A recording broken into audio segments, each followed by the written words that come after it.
Say you accuse an airline of being a monopoly. They'll be like, sure, we might dominate the airline industry.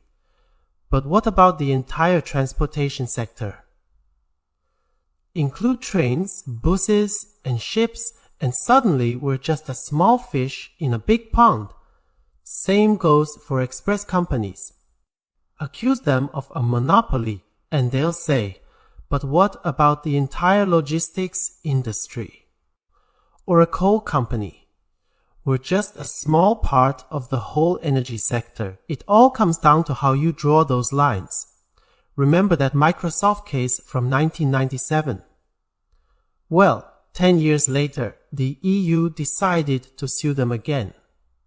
They realized that under their own definition of the market, Microsoft wasn't a monopoly, so they just changed the definition. They drew a new line. Originally, server software costing under $100,000 was considered part of the server market. Anything above that was considered a mainframe, so they lowered the threshold to $25,000. And voila, Microsoft was suddenly a monopoly again. But here's the problem. How do you justify that change? The EU Commission just arbitrarily lowered the threshold from $100,000 to $25,000.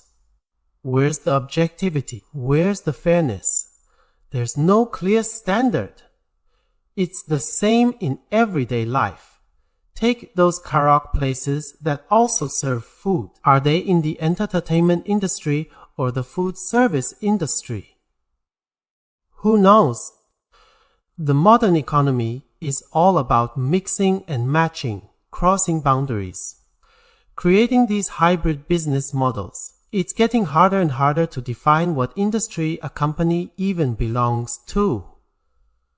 Take Deep Story, for example. We're just a small channel with a crappy broadcasting app. You could sue us for being a monopoly, right? But if you look at the entire podcast industry, we're just a speck of dust.